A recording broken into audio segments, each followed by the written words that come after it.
सुप्रभात बच्चों।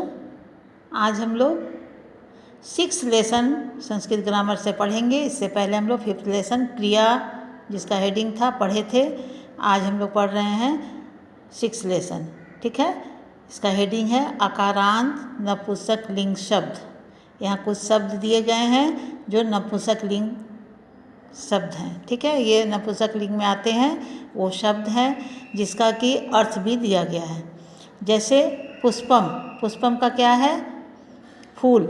ये सभी जो नपुंसक लिंग का शब्द है, ये संस्कृत के बहुत से शब्द नपुंसक लिंग में प्रयुक्त होते हैं और यहाँ कुछ दिया गया है। ठीक है, तो इनका जो दिया गया है ये नपुंसक लिंग, इसका अर्थ के साथ में दिया गया है। जैसे यहाँ पर कंदुकम है तो गेंद, और वस्त्रम है तो कपड़ा या वस्त्र। ठीक उसी तरह से नीचे भी दिया गया है। देखिए, नपुंसक लिंग शब्दों की प्रथमा विभक्ति में तीनों वचनों में क्रमशः अम, ए, आनी जोड़े जाते हैं। ठीक है, इन नपुंसक लिंग शब्दों के रूपों का उच्चारण करके यहाँ पर देखना है। ठीक है, इसको लिखना नहीं है लेकिन उच्चारण करना है, यानी बार बार रीड करना है, पढ़ना है। ठीक है, जैसे यहाँ पर कर्ता का प्रथमा विभक्ति एक वचन में फल है, मान लिए वर्ड दिया गया है। नपुंसक लिंग का जो फल एक वर्ड है, शब्द है, ये दिया गया है। ठीक है, जैसे फलम, फले, फलानी, यानी एक फल, दो फल और सब फल। ठीक उसी तरह से पुष्पम, पुष्पे, पुष्पानी, यानी एक वचन में एक फूल, द्विवचन में दो फूल और बहुवचन में सभी फूल। इस तरह से सभी वर्ड का कर्ता प्रथमा विभक्ति का एक वचन, द्विवचन, बहुवचन में दिया गया है। तो बच्चों, अब इसके आगे हम लोग देखते हैं कुछ अभ्यास में दिया गया है।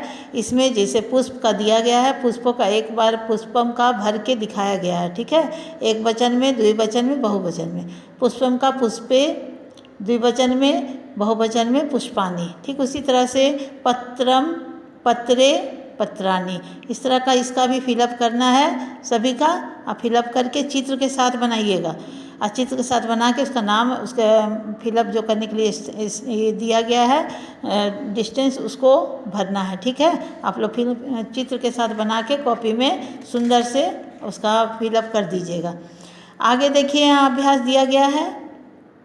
इसमें इसको पढ़ना है, इसको उच्चारण करना है, मतलब इसको समझना है कि कर्ता कैसे नपुंसक लिंग कर्ता प्रथमा विभक्ति में प्रयोग होता है, इसको समझना है। इसको उच्चारण करके यानी रीड करना है, पढ़ना है। ठीक है, उसके बाद है इसके बाद है निम्नलिखित, इसको बनाने का है। निम्नलिखित शब्दों के उचित शब्दों के द्वारा दिए गए रिक्त स्थानों की पूर्ति करना है। यहाँ पर दिया गया है, जैसे क्या दिया गया, फर्स्ट में फलम, यहाँ पर क्या होगा द्विवचन में, फले, फलानी। अब यहाँ कमल दिया गया है तो जरूर यहाँ कमलम होगा, है ना, कमले, कमलानी। इसी तरह से यहाँ अगर लास्ट में यहाँ देखो इसी लाइन में चक्र दिया गया है तो चक्रानी दिया गया है, तो यानी चक्र, चक्रम, चक्रे। इस तरह से फिलअप करना है। जो समझ में नहीं आएगा तब आप लोग को पूछने की ज़रूरत पड़ेगी। ठीक है, 3rd नंबर में निम्नलिखित संस्कृत वाक्यों का अर्थ लिखना है। जैसे पुष्पे पतत्ता, फूल क्या होते हैं, गिरते हैं। उसके बाद क्या है, चक्रे भ्रमता, चक्र घूमते हैं। मित्रम हसती, दोस्त हंसते हैं या मित्र हंसते हैं। मित्रानी मिलंती, मित्र से मिलते हैं। ठीक है, अब यहाँ पर 4th नंबर क्वेश्चन है। देखिए, संस्कृत में अनुवाद करना है। यहाँ एक दिया गया है, जैसे सब पहिए चलते हैं, इसका क्या होगा, चक्रानी चलंती। दो पहिए चलते हैं तो चक्रे होगा। यहाँ पर दो पहिए का ही चेंज कर देना है, चक्रे भ्रमंती, या घूमते हैं यहाँ दिया हुआ है तो भ्रमंती होगा। दो कमल यानी कमले। सब मित्र, मतलब इसको खिलते हैं, इसको तो लिखना ही है, विकसंती या प्रस्फुटंती, उसी तरह से। लेकिन यहाँ पर जो रूप है जिसका, उसका लिखना है। सब मित्र यानी मित्रानी मिलंती, यहाँ दिया हुआ है मित्रानी मिलंती। सब फल गिरते हैं, इसका क्या होगा, फलानी पतंती।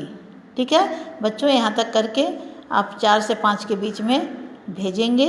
Neat and clean her question के नीचे में भरने का होता है। जैसे अब ये वाला बनाइएगा तो बगल में नहीं लिखिएगा, ये तो बुक है, ये आप लोग उसके नीचे लिखिएगा। फिर दूसरा नंबर का लिखिएगा क्वेश्चन, जैसे पहिए, दो पहिए घूमते हैं, उसके नीचे उसका संस्कृत में अनुवाद लिखिएगा। ठीक है, इस तरह से लिखिएगा, तब ठीक से स्पष्ट समझ में आएगा।